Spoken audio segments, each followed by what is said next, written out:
You have arrived at the ET Newsroom with your host, Joanna Summerscales. Welcome. Be prepared. Be prepared.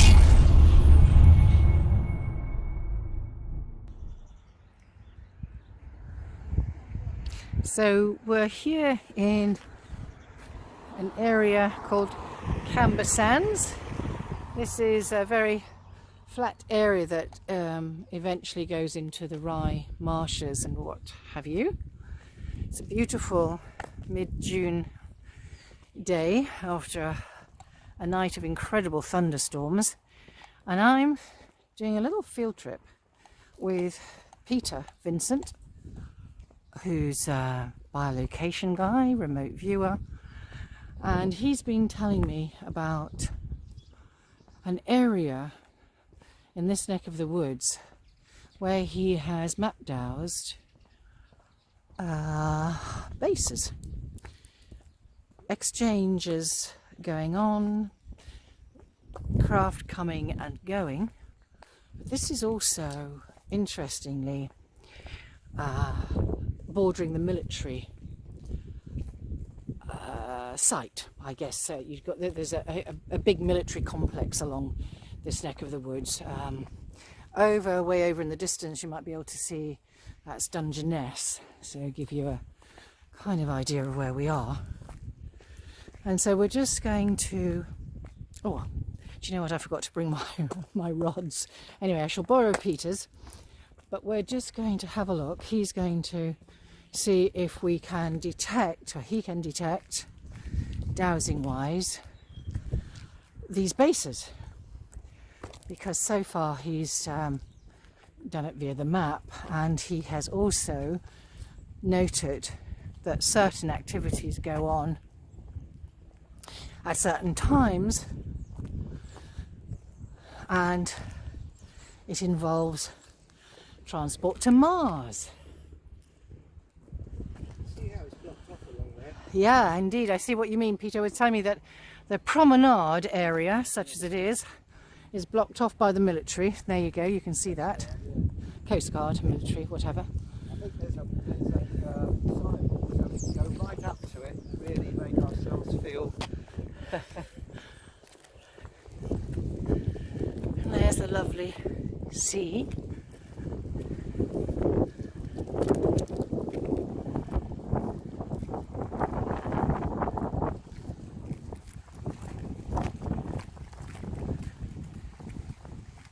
I thought this was a very interesting exercise because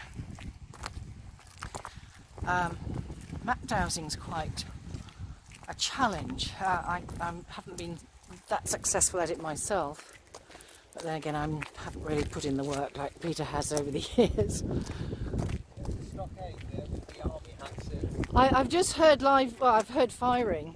That's what I was just hearing. I don't know if you caught that.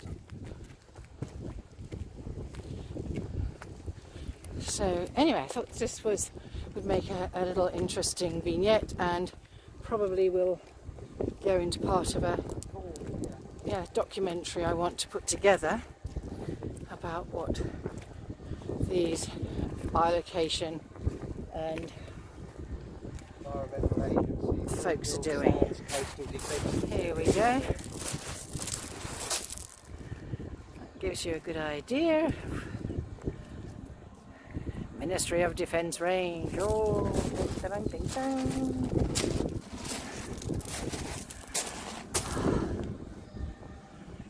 There we go. Keep out, keep out, keep out.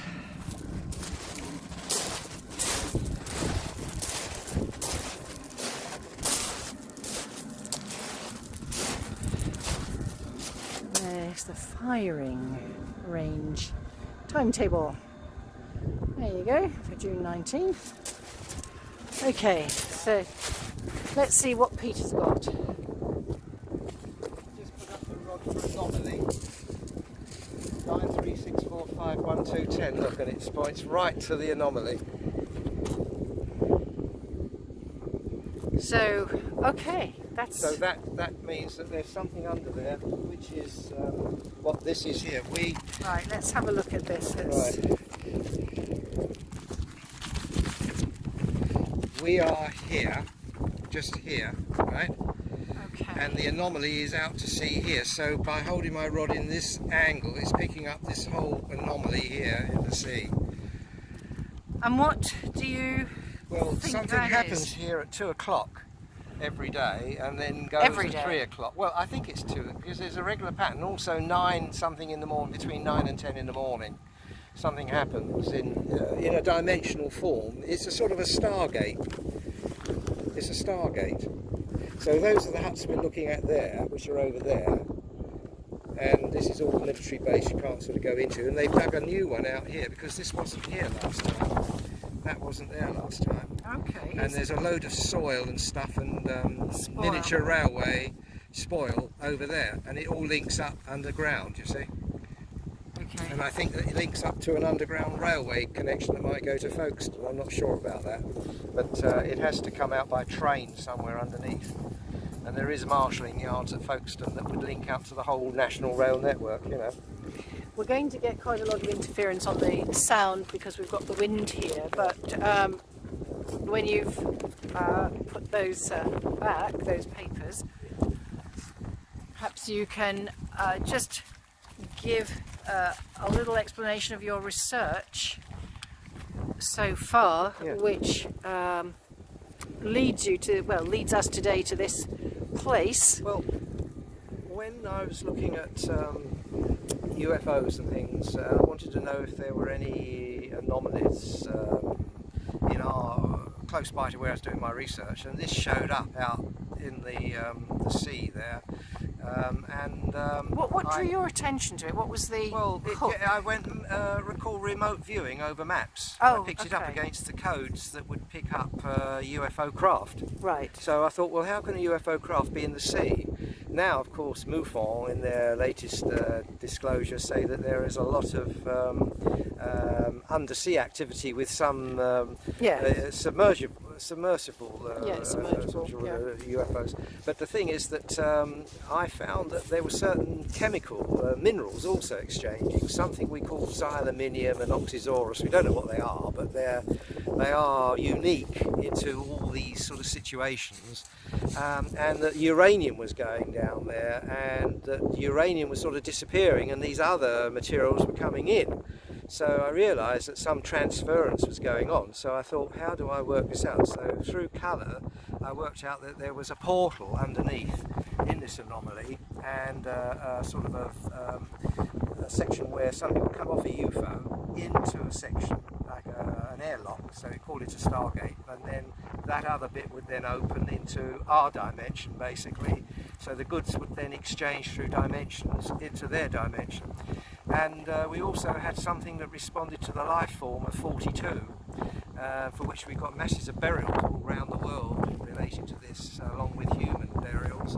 So 42 used to be in this, like an office at the end of this tunnel, and I found some codes that would activate the actual wormhole, and I found by activating the wormhole, the life form would come out and walk down to the other end of the tunnel. To see who it was and what it was that was causing it, because that would only react if you were actually landing a UFO there. You see, it would create this, it was a whole string of colours, there's about a dozen colours nearly, that would, in the correct order, would create an anomaly activation and an anomaly. Right, so we're going to just say what 42 is. Well, 42 seems to be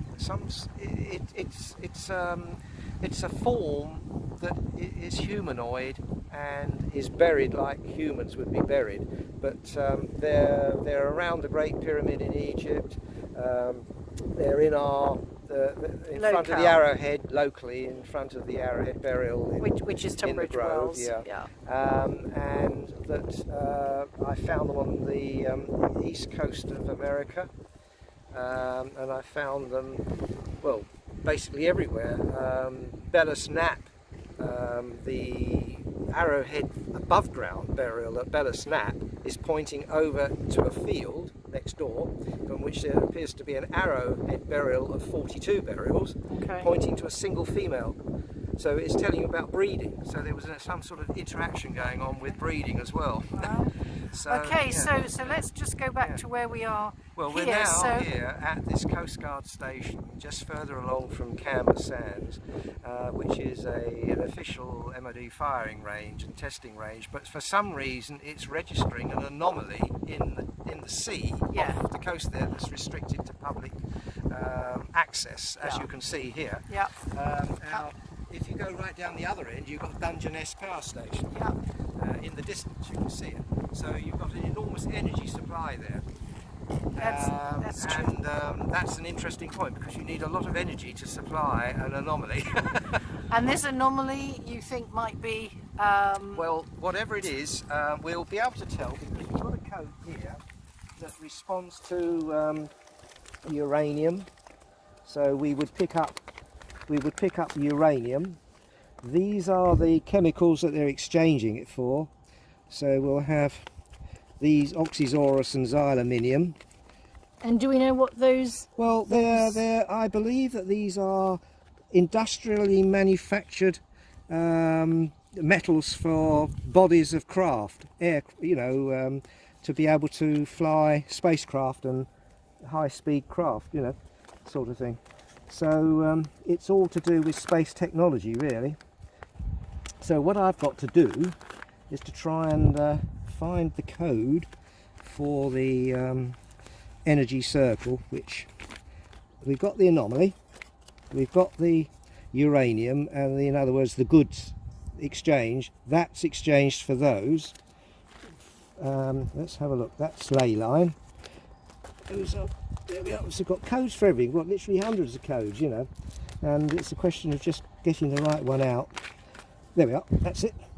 Now that's energy circle code that will pick these spheres up and everything. We've also got a code for craft in general. You can see they're well used. These codes are acquired through the mind. The mind provides you with the codes, but in order to get them, you have to have access to the 42 code system. And that is why I think this is so important. In other words, that they have actually been teaching us, and could well be the forms that were thought to be in Egypt, because they are buried around the Great Pyramid. Let's have a look and see. So it's a species... It has to be done by rod pointing, because if you can't do it holding rods across, so you've got to do it by rod pointing. So if there's uranium here, then there should be some sort of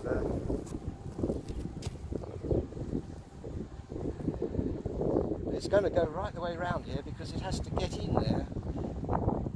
It has to come in to that tunnel underneath, so it has to be this end rather than the other end. You see what I mean? So yeah, so the uranium would have to be this end, and the oxyzorus and xylominium would have to be out there. So I'm going to use the other thing. So let's just do the xylominium here.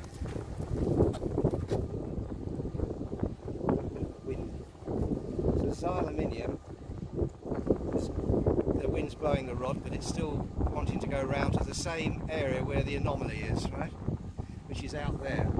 About 200 yards, 300 yards out, maybe 400 yards out. So it's right under the sea. And what is interesting, that I was informed by somebody who worked for the lifeboats down here, that in actual fact that they had more trouble with people getting into trouble with their compasses getting out of true, So that's oxyzorus there, so that's going out there. But if I was to go here,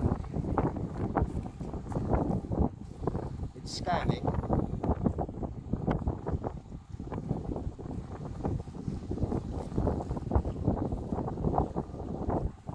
It's still scanning. And it still wants to point in that direction, you see. Yeah. That's what I'm getting at. So allowing for the wind blowing this way, it's still wanting to come around. So now, what we need to do is that if it's correct that this is still going on, at 2 o'clock, which is in 5 minutes' time, there should be an activation in the chamber out there, in the anomaly chamber. Oh, well, we'll have to stay for that. Yeah. So where is Elizabeth? Elizabeth has gone for a lovely long walk. She's just just over there in the Yeah, right.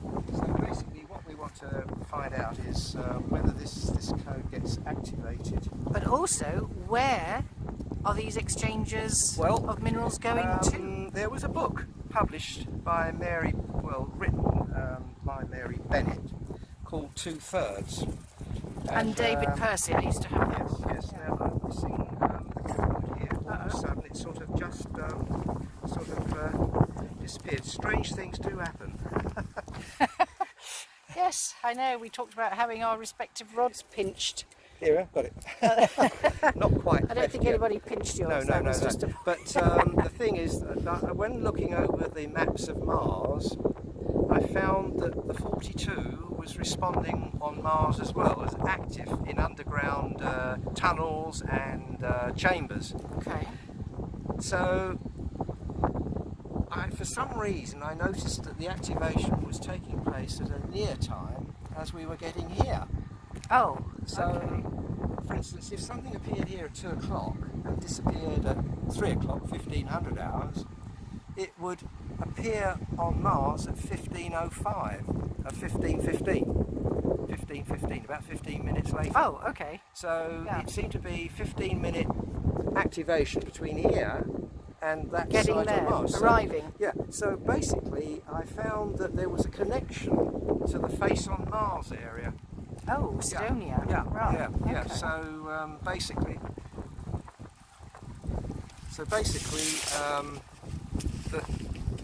there seemed to be a vast chamber underneath that area as well, and that what was being taken from here seemed to be deposited in a uranium chamber up there.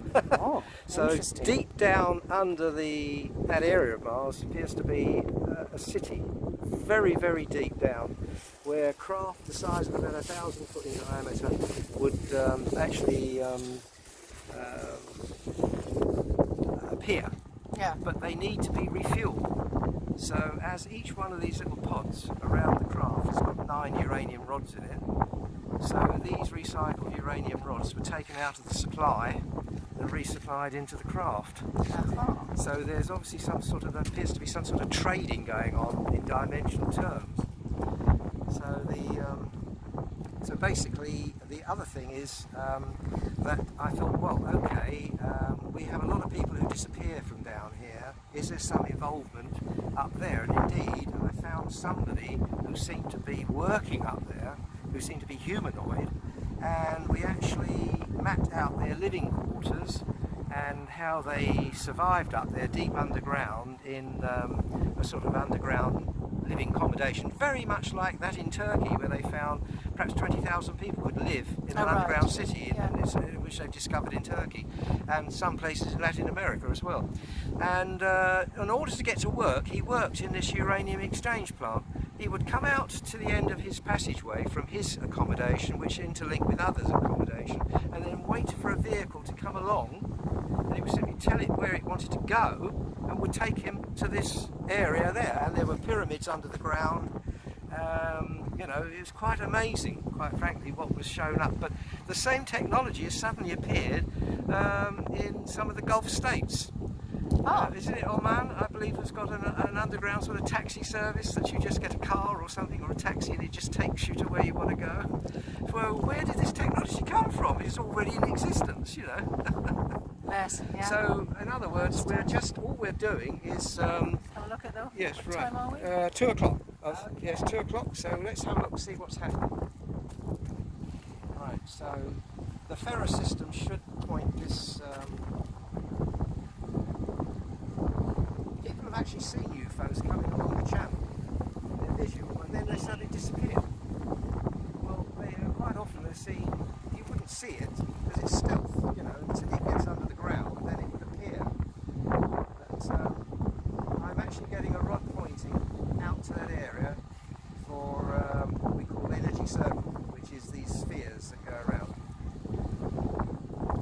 So the code is going up the ferrous system, and it's controlling the rod down there as a magnetic response, and it's showing, even though the wind is blowing here, it still wants to go back to where that rod is pointing, to that anomaly.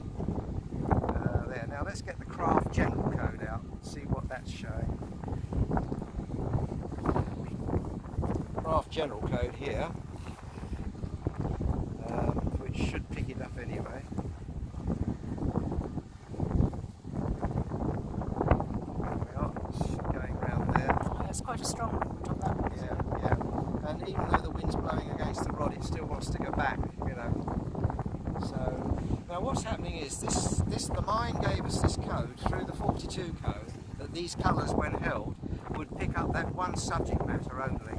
So holding the colour code there through the ferrosystem goes into the mind, and then the mind senses the response, and the rod responds to the actual point of detection. Now the ferrosystem is providing probably the dia system, which is separate from the para system. The para being 2 eyes, 2 ears, 2 arms, 2 legs, etc. But the problem is the rod is picking up an energy response from an anomaly out there, which is responding to uranium, what we call space metals, and it also picks up, it'll probably pick up 42 here as well. So the interesting about is when I picked up 42, I was able to get them moving about on the road, and we often pick them up in the Olympic Games, for instance, in the media section. They're involved in things of human development, really, and we didn't realise it was a 42 code for several years until we realised that these colours had number values. And of course L. Delaware created something called the radionics box, where he had dials and numbers, which was a magnetic box. So basically the radionics box was based on the colour magnetic values, and the colour magnetic values appear to have been brought to light by the French priest Mega, French priest, and then the Rosetta disc derives from that. But whereas they're basic colours, what I've done is to actually mix the colours together. So I've got blue, yellow, grey, silver, white and black together. Now if I just had blue, it would just be either pale blue for time or dark blue for water. Yellow will pick up a gas pipe. Silver, well, white will pick up anything that we manufacture, like an adding machine, a camera. It just douses on white spiritually. Holy water is white as well. So black, well, all manner of things go on black, which we don't really want to know. But the thing is that if we take the colours working like this, if you take human male, it's pink and white, which is 13 and 7, and a female is pink, white and silver, which is 13, 7 and 12, and then what combines them is human blood, which is red, white and purple, which is 9, 7, 1. When you add all those colours up as separate numbers, so pink 13 becomes 1 plus 3, silver 12 becomes 1 plus 2, etc. Add them all up, male and female, and human blood as single numbers, they come to 42. And of course, if you hadn't noticed it already, if you take the letters UFO out of our 26-letter alphabet and their positions and add up their positions, combining, they add up to 42. Oh, that is incredible. I think that's a really good point. Yeah. So this has been known for an awful long time, and it goes back to the temples, the gods, UFO transfer and everything. And the big secret we're not supposed to know is we're not alone. We have interchange traffic with humanoid forms down here. Call them what you like. Men are black, ladies are black. I've seen men and women in black, keenly trying to photograph me. But when I went to approach them, they didn't seem to want to have contact. But the thing is that, you know, all roads lead to Rome, there's an expression. Yes, indeed. And with that, well, yes, I think we will... Yeah. say So thank we you have an very anomaly. much. Yes, we have an anomaly there that seems to link to Mars. There appears to be an exchange of goods going for uranium one way and 2 space metals coming the other way, which you would have to have in order to do any space technology whatsoever. And that the fact is, it seems to happen for 2 hours a day, one in the morning and one in the evening or in the afternoon, and that there's a response up on Mars near the city. And by the way, when I asked 42, because don't forget all these colours are coming from 42, so you have to ask 42 what the colours are for whatever it is you're looking for, I asked them what the name of the city on Mars was, and I was called Nexus.